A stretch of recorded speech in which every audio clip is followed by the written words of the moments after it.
자, 두 번째 시간입니다. 우리는 1만 년 전에 진화를 멈추었다가 앞에 말씀드렸었습니다.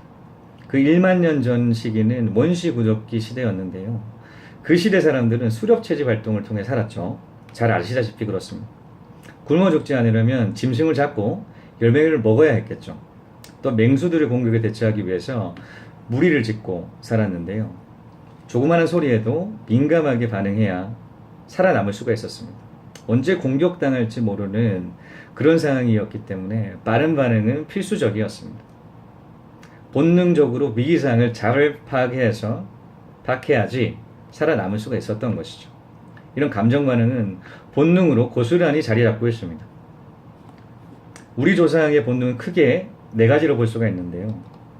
첫 번째, 손실회피 본능입니다.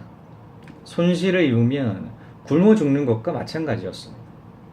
자신의 몸과 도구는 생명과도 같았죠. 왜냐하면 자신의 몸으로 사냥을 했고요. 가족을 보호를 했었습니다. 또한 도구를 통해서 먹이를 잡을 수가 있었죠. 몸을 다치거나 도구를 잃는다는 것은 생존의 위기사항으로 받아들일 수밖에 없었습니다. 그만큼 위험사항으로 인식을 한 것이죠. 자신과 가족을 지키기 위해서는 자신의 것을 잃지 않아야 했습니다. 자연스럽게 손실회피 본능이 생기게 된 것이죠. 두 번째는 무리 짓는 본능입니다.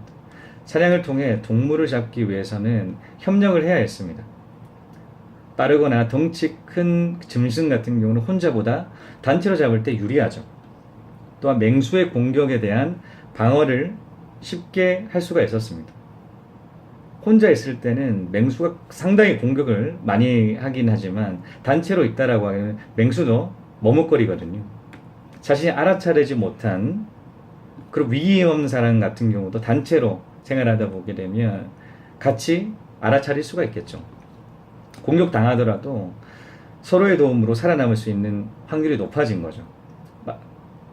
마지막으로 다른 무리, 그러니까 다른 부족이 있다라고 하더라도 대처를 다른 부족에 대한 공격을 덜 받게 되고요.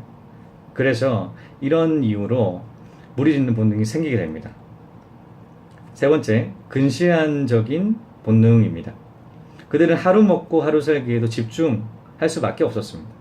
먼 미래를 계획할 수가 없었죠. 내일 상황은 또 어떤 상황이 벌어질지 모르기 때문에 저장 기술도 없고 단기간에 모든 것들을 다 해치워야 됐습니다. 예를 들어서 사냥을 한다거나 채집을 한다고 하더라도 오래 놔두면 상하겠죠. 즉시 소비를 할 수밖에 없었습니다. 내일보다 하루에 집중한 삶을 산 것이죠. 이게 근시안적 본능을 만들게 됩니다. 영토 본능입니다. 네 번째, 자신들의 영토를 떠나는 것은 목숨을 건 선택이었을 겁니다. 어떤 이유에서든 영토를 떠나고 목적지에 도달하기 위해서는 시간이 걸리겠죠. 이동하는 기간 동안에 먹어야 되기도 하고, 앞서 얘기했듯이 저장 기술이 또 없기 때문에 보관을 할 수가 없습니다. 또한 목적지가 지금처럼 먹을 것이 있다는 보장도 없었겠죠. 그러게 멀리 이동할 수가 없습니다. 또 지도를 통해 이동하는 것도 아니기 때문에 주영 지형지물과 위치를 파악을 본능적으로만 할 수밖에 없었습니다. 본능에 의해 찾아갈 수밖에 없는데 그 지나가는 곳이 주변 다른 부족의 영토라면 어떨까요? 과연 어떤 상황이 발생을 할까요? 다른 부족의 영토를 침범하는 것은 자신의 집에 허락도 없이 들어오는 것과 마찬가지입니다. 몰랐다는 말로 이해시킬 수가 없겠죠. 침범하는 순간 전쟁입니다. 이렇게 네 가지 본능이 있습니다. 더 많지만 네 가지로 핵심 네 가지로 정리를 할 수가 있는데요.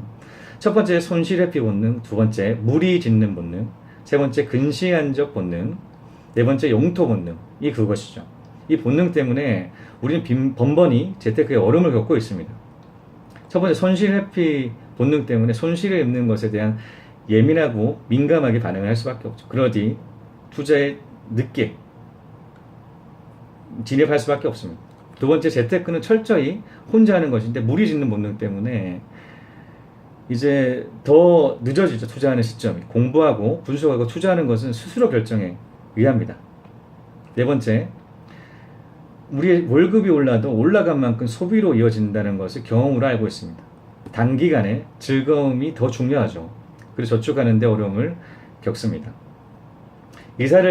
네 번째, 이사를 다녀야 부동산 보는 눈이 생기는데 변화에 대한 두려움 때문에 이사를 하지 못합니다.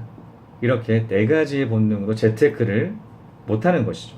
그렇다면 어떻게 본능에 대처를 해야 되고 본능에 좌지우지 되지 않기 위해서는 어떤 방법이 있을까요?